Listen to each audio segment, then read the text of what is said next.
Gravely, they watched in anguish as foreign leaders have stolen our jobs, foreign cheaters have ransacked our factories, and foreign scavengers have torn apart our once beautiful American dream. We had an American dream that you don't hear so much about. You did 4 years ago, and you are now, but you don't too often, and for many years and decades even, you didn't hear too much about. Our country and its taxpayers have been ripped off for more than 50 years, but it is not going to happen. Thank you very much. Thank you. Let's go, nice chat. crowd. What a good-looking group of people. Well, we have some very, very good news today, and a lot of good things are happening for our country. Please sit down. My fellow Americans, this is Liberation Day, waiting for a long time. April 2nd, 2025 will forever be remembered as the day American industry was reborn, the day America's destiny was reclaimed, and the day that we began to make America wealthy again. We're going to make it wealthy, good and wealthy. For decades, our country has been looted, pillaged, raped, and plundered by nations near and far, both friend and foe alike. American steelworkers, auto workers, farmers, and skilled craftsmen, we have a lot of them here with us today. They really suffered gravely. They watched in anguish as foreign leaders have stolen our jobs, foreign cheaters have ransacked our factories, and foreign scavengers have torn apart our once beautiful American dream. We had an American dream that you don't hear so much about. You did 4 years ago, and you are now, but you don't too often, and for many years and decades even, you didn't hear too much about. Our country and its taxpayers have been ripped off for more than 50 years, but it is not going to happen anymore. It's not going to happen. In a few moments, I will sign a historic executive order instituting reciprocal tariffs on countries throughout the world. Reciprocal, that means they do it to us and we do it to them. Very simple. Can't get any simpler than that. This is one of the most important days, in my opinion, in American history. It's our declaration of economic independence. For years, hardworking American citizens were forced to sit on the sidelines as other nations got rich and powerful, much of it at our expense. But now it's our turn to prosper, and in so doing, use trillions and trillions of dollars to reduce our taxes and pay down our national debt, and it'll all happen very quickly. With today's action, we are finally going to be able to make America great again, greater than ever before.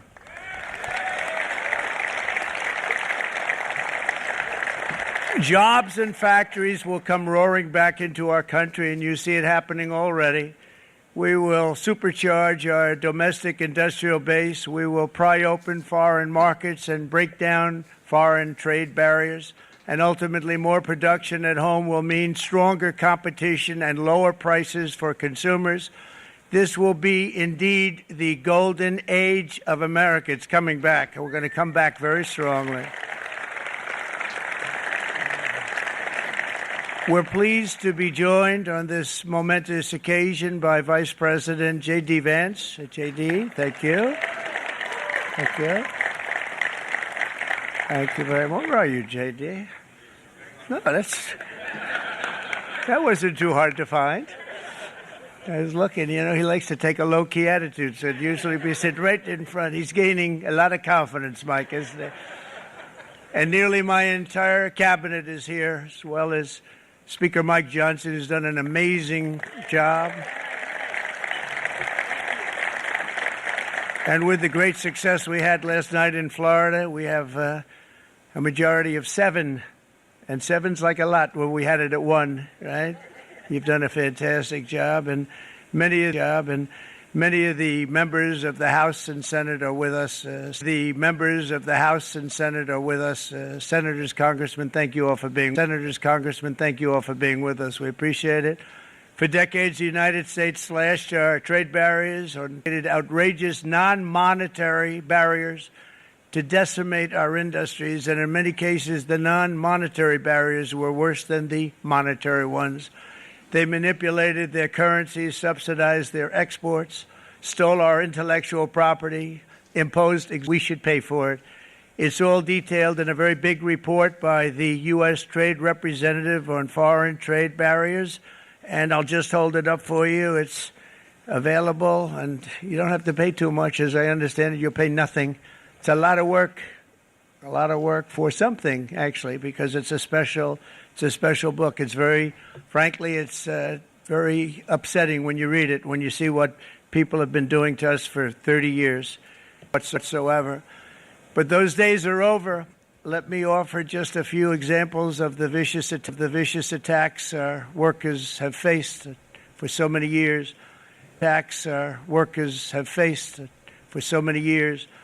The United States charges other countries only a 2.4 tariff on motorcycles.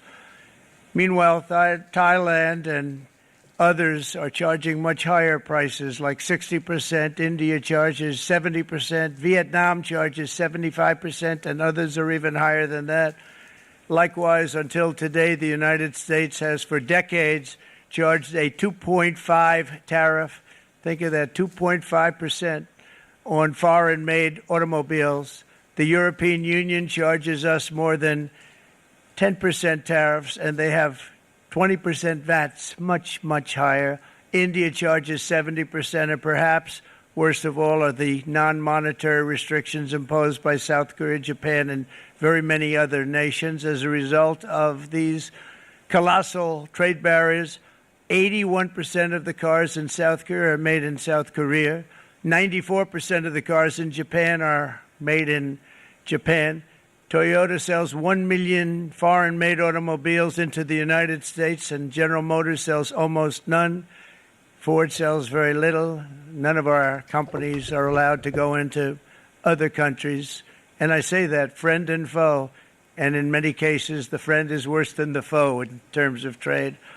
But such horrendous imbalances have devastated our industrial base and put our national security at risk. I don't blame these other countries at all for this calamity. I blame former presidents and past leaders who weren't doing their job. They let it happen, and they let it happen to an extent that nobody can even believe. That's why, effective at midnight, we will impose a 25% tariff on all foreign-made automobiles. There you go, 25%. Brian, I'd like to have you come up here for a second, okay? I just see him sitting. He's been a fan of ours, and he understands this business a lot better than the economists, a lot better than anybody. Brian, say a few words, please, would you? Thank you, Mr. Thank you. President. It's a great honor to have you. Thanks. Thank you, Mr. President. I grew up just north of Detroit, Michigan, in Macomb County, known as the home of the Reagan Democrats. My first vote for president was for Ronald Reagan. I thought that was going to be the best president I ever saw in my lifetime until Donald J. Trump came along. I have watched my entire life, I have watched plant after plant after plant in Detroit and in the metro Detroit area close. There are now plants sitting idle. There are now plants that are underutilized, and Donald Trump's policies are going to bring product back into those underutilized plants. There's going to be new investment. There's going to be new plants built. And the UAW members, and I brought 20 of them with me, they're sitting right over here.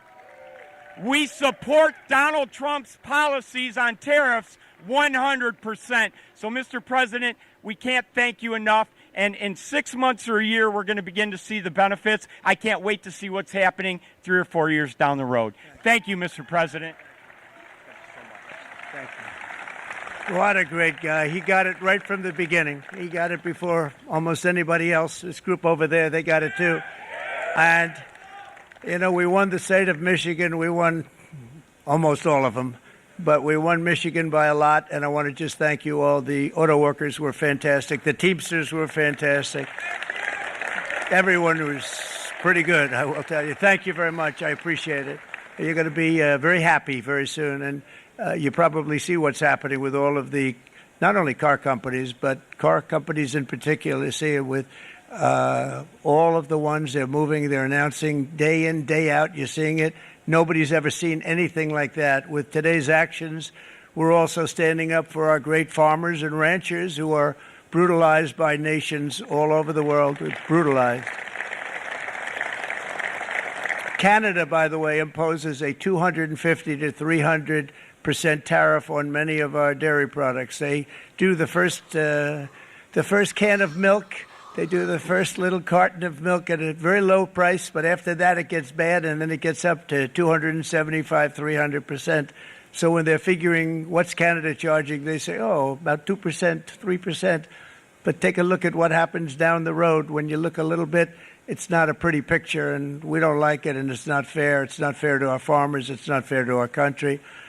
And with countries like Canada, you know, we subsidize a lot of countries and keep them going and keep them in business. In the case of Mexico, it's $300 billion a year. In the case of Canada, it's close to $200 billion a year. And I say, why are we doing this? Why are we doing this? I mean, at what point do we say you got to work for yourselves, and you got to? This is why we have the big deficits. This is why we have that amount of debt that's been placed on our heads over the last number of years, and we're really not taking it anymore.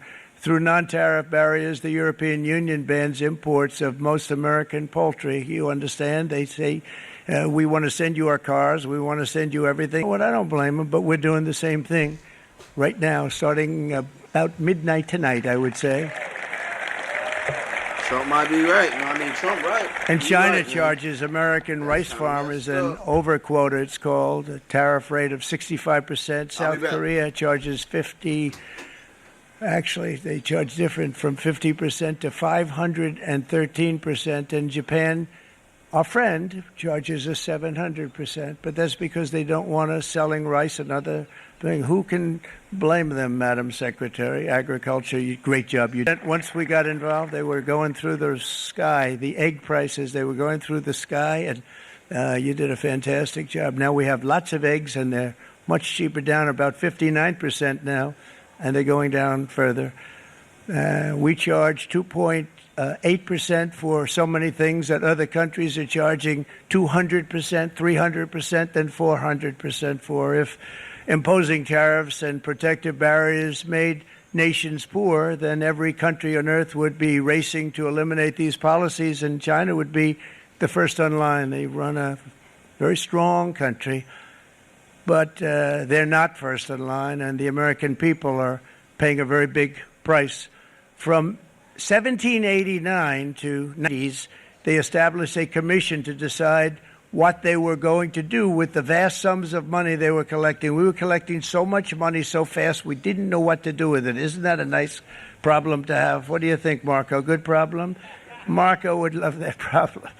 But we don't have that problem anymore, but we're not going to have it very much longer, I will tell you. But they collected so much money, they actually formed a commission to determine what they were going to do with the money, who they were going to give it to, and how much.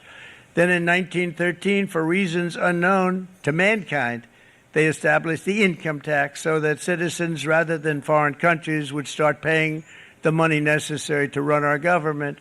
Then in 1929, it all came to a very abrupt end with the Great Depression, and it would have never happened if they had stayed with the tariff policy. It would have been a much different story. They tried to bring back tariffs to save our country, but it was gone. It was gone. It was too late. Nothing could have been done. It took years and years to get out of that depression, far longer than even FDR had that office right over there for a long period of time. The ramp system, that's rather intricate, was built because of him, and every time you walk up, you think of him, and he did, as you know. But it's not too late any longer, and we're going to start being smart, and we're going to start wealthy again. We're going to be wealthy as a country because they've taken so much of our wealth away from us. We're not going to let that happen. We truly can be very wealthy. We can be so much wealthier than any country. It's not even believable, but we're getting smart. Nearly a century later, in the face of unrelenting economic warfare, the United States can no longer continue with a policy of unilateral economic surrender. We cannot pay the deficits of Canada, Mexico, and so many other countries. We used to do it. We can't do it anymore. We take care of countries all over the world. We pay for their military. We pay for everything they have to pay. And then when you want to cut back a little bit, they get upset that you're not taking care of them any longer. But we have to take care of our people, and we're going to take care of our people first. And I'm sorry to say that.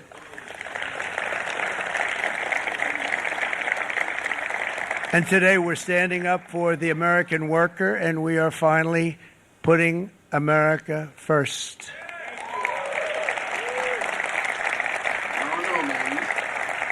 In Sleepy Joe Biden's last year in office, the United States hemorrhaged 100,000 manufacturing jobs, and the number was going through the roof at levels never seen before. And our trade deficit reached a record $1.2 trillion, which is unheard of.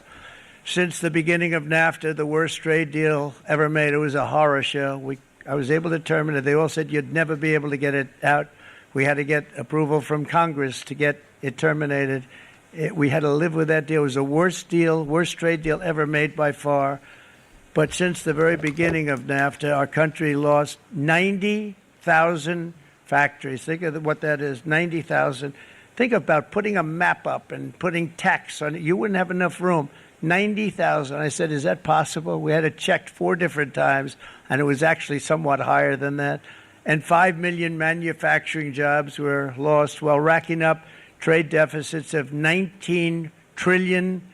That was the worst trade deal ever made. As a result of these gigantic losses, foreign nations now own $26 trillion more of American assets than think of this, than the Americans own of their own foreign assets or other foreign assets. The United States can no longer produce enough antibiotics to treat our sick.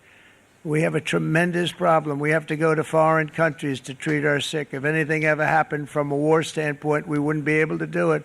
We import virtually all of our computers, phones, televisions, and electronics. We used to dominate the field, and now we import it all from different countries. A single shipyard in China now produces more ships every year than all of the American shipyards combined. Think of that. And it was a business that we used to dominate. We used to dominate it totally. In short, chronic trade deficits are no longer merely an economic problem. They're a national emergency that threatens our security and our very way of life. It's a very great threat to our country. And for these reasons, starting tomorrow, the United States will implement reciprocal tariffs on other nations. It's been a long time since we even thought of that. We used to think about it a lot. We didn't think about it for many decades, and you see what's happened. For nations that treat us badly, we will calculate the combined rate of all their tariffs, non-monetary barriers, and other forms of cheating. And because we are being very kind, we're kind people, very kind. You're not so kind when you got ripped off with your salaries. My auto worker friends and my Teamster friends and all of the unions that typically voted Democrat, they're not voting Democrat anymore because worker, whether union or non-worker, they're for the Republicans now. That's what happened. But we will charge them approximately half of what they are and have been charging us. So the tariffs will be not a full reciprocal. I could have done that, yes, but it would have been tough for a lot of countries who didn't want to do that. I'd like to see the chart if you have it. Could you bring it up, Howard? This is our great Secretary of Commerce, Howard Lutnick. Thanks, Howard. So if you look at that, China, first row, China, 67%. That's tariff. Damn, they taxing us charged 67%. to the USA, including currency manipulation and trade barriers. So 67%. China, I think 67% is crazy. Come on, China. You can, for the most part, see it. Those with good eyes, with bad eyes. We didn't want to bring, it's very windy out here. We didn't want to bring out the big charts because it had no chance of standing. Fortunately, we came armed with a little smaller chart. So it's 67%, so we're going to be charging a discounted reciprocal tariff of 34%. I think, in other words, they charge us, we charge them less. So how can anybody be upset? They will be because we never charge anybody anything. But now we're going to charge. European Union, they're very tough, very, very tough traders. You think of European Union, very friendly. They rip us off. It's so sad to see. It's so pathetic. 39%, we're going to charge them 20%, so we're charging them essentially half. Vietnam, great negotiators, great people. They like me, I like them. The problem is they charge us 90%. We're going to charge them 46% tariff. Taiwan, where they took all of our computer chips and semiconductors. We used to be the king, right? We were everything. We had all of it. Now we have almost none of it, except the biggest company is coming in. We're going to end up with almost 40%. Lee Zeldin's working to get their approvals. And it's an amazing company. Mr. Wei, of one of the great companies of the world, actually. Taiwan they're coming in from Taiwan, and they're going to build one of the biggest plants in the world, maybe the biggest for that. But 64, terminate that. United Auto Workers, you would have had no jobs in this country. You would have had no jobs. It was all going to other countries. In my first term, they said tariffs would crash the economy, and Instead, we built the greatest economy in the history of the world. And again, I have great respect for President Xi of China, great respect for China, but they were taking tremendous advantage of us, and I commend them for that. I say, hey, if you can get away with it, that's okay. But they understand exactly what's happening, and most of them are saying it's about time they did something. But and they're going to fight, and they're going to fight fair. Everyone's going to fight. It's like I say to the leaders, look, you got to take care of your country, but we have to start taking care of our country now. We can't do what we've been doing for the last 50 years. From the day of my election, the stock market went up in my first term 88%, with NASDAQ going up 155%, more than any president has ever had in any term in office, by far. And I think we're going to blow that away. And maybe the numbers won't show, but I think they're going to show much better than even those numbers. But what you're going to see is activity, that empty, dead sites, factories that are falling down. Those factories will be knocked down, and they're going to have brand new factories built in their place. They're not only talking about renovating, they're talking about brand new, the best anywhere in the world, the biggest anywhere in the world. I have a friend who builds car plants, and I said, I want to see the biggest and the best. He said, well, we have to go to Mexico. I said, no, I want to see it in the United States. He said, we're not building them in there. This is a year and a half ago. Do I want to say? Let's say in the first hour. And then shortly thereafter, it looked like I was going to win, and the fake news was saying, oh, no, don't do this way. But I tell you what, when it looked like I was going to hold speeches when I was young, very really changes. But I took in hundreds of billions of dollars in my term, hundreds of billions. They never paid 10 cents the other president, and yet they paid hundreds of billions, so much so that Biden couldn't do anything. They wanted to try and terminate it, because he had things that they shouldn't have done. They made it a lot more comfortable for them, but an entirely different country in a short period of time. As I said before, the price of eggs dropped now 59%, and they're going down more in the availability. It's an amazing job. Thank you very much, Brooke. You did great. But likewise, an old-fashioned term that we use, groceries. I used it in the campaign. It's such an old-fashioned term, but a beautiful term, groceries. It's such that. I talked about the word groceries for a lot. And energy costs now, it went from almost non-existent to the highest in the history of our country. They're the highest inflation in the history of our country, brought up by energy and bad spending and millions of people to pour into our country with open borders, and Tom Homan. These people are doing a great job, but gotten them out in records. We have problems with judges that don't want them to go out. They want trend areas ever. Nobody. Homeland Security. Thank everybody. Appreciate it.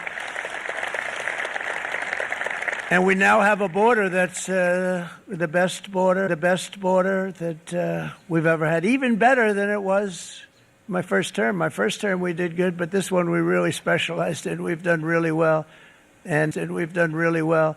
And we had Ransom to help the auto workers and the Teamsters come in, but they want to come in. We want them to come in legally. They have to have the capability of. They were horrible. I think one of the reasons people like the job. I have my highest approval ratings because I think they're comparing me to the worst administration in the history of our country. So I appreciate that at least. But Speaker of the House, Mike Johnson, Majority Leader, appreciate it, Mike. John Thune will be that. It'll have everything, the big tax cuts and every incentive there is, and it'll be fantastic. And by the way, for the car tax deduction, and that's a big thing. That's going to be a big thing. I think that's going to pay for itself very quickly, that deduction. Never happened. We've never had anything like that before. Somebody said, where do you get the idea? Because it's so basic. You would think that would have happened a long time ago. It's closer to the debt extension. We have to get the debt extension passed, and I know you're going to be able to do that, Mike, and it's very important that you do that. And all of the other things that the Senate budget plan gives us, along with working, because I know they're working together, John and Mike, and the two bills are going very well together. We need to get our shared priorities done, including certain permanent tax cuts. We want the tax cuts to be permanent, spending cuts, energy and historic investments in defense, border, and so much more. We're covering everything. These will be, let's just do it and let's get it done. And some guys will love it and some guys will like it a little bit less because they're not getting what they were exactly in the history of our Congress and Senate and congressmen, the senators and the congressmen, many of whom are here today, will be very proud of themselves. I really believe that. We're going to do that very strongly. Much. I appreciate it. Tremendous people. The Senate plan has my complete and total support, and the House plan likewise is very similar. They're moving along pretty much at the same clip, and as soon as you're ready, you'll show it to me, and I'm sure it'll have my support, Mike. Every Republican congressman and senator must unify. We have to unify. We can't be separated. People first. We need to pass this bill immediately, get it done, including debt extension. From this day on, we're not going to let anyone tell us that American workers and families cannot have the future that they deserve. We're going to produce the cars and ships, chips, airplanes, minerals, and medicines that we need right here in America. The pharmaceutical companies are going to become roaring back, very happy, and you're going to be very safe. We're going to build our future with American hands, with American heart, American steel, and we're going to build it with American pride like we used to. We're approaching our 100th day as president and have been given credit by a lot of people, actually, even some of the fake news. Can you believe it? Which in this case hopefully isn't fake, for having done more in that time than any other administration in the history of our country in the first 100 days. I think we've had an amazing in terms of what we've done, what we've gotten accomplished. I'd like to see if we can get that war ended in some days, but on average, probably over about a 1 week period, it's 2,712, they say. They're losing those soldiers. They're dying. They're being decimated. And they're not from our country, but they're from other countries. Senseless war that would have never happened if I was president, and it shouldn't be allowed to go on. It's a terrible thing. This will be a very big moment. I think you're going to remember today. It's going to be a free nation that we're dealing with. God bless you and God bless America. Thank you, everybody. Thank you very much. Thank you. Thank you very much.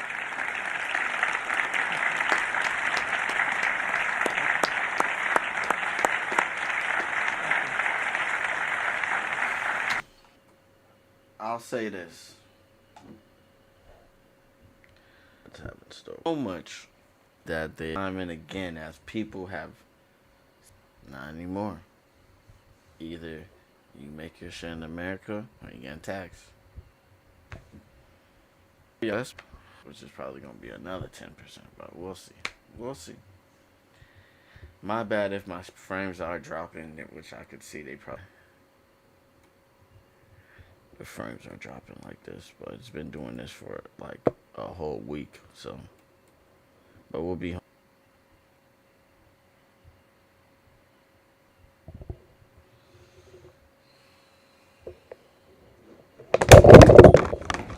cool. You seen that? You seen that? Man, chat, man. I have this shit, man. I have to deal with, man. This shit is life's crazy, chat, man. Man. Tell you this. Enjoy every day you have above ground now. This shit is fickle, man. Any day could be your last. You know?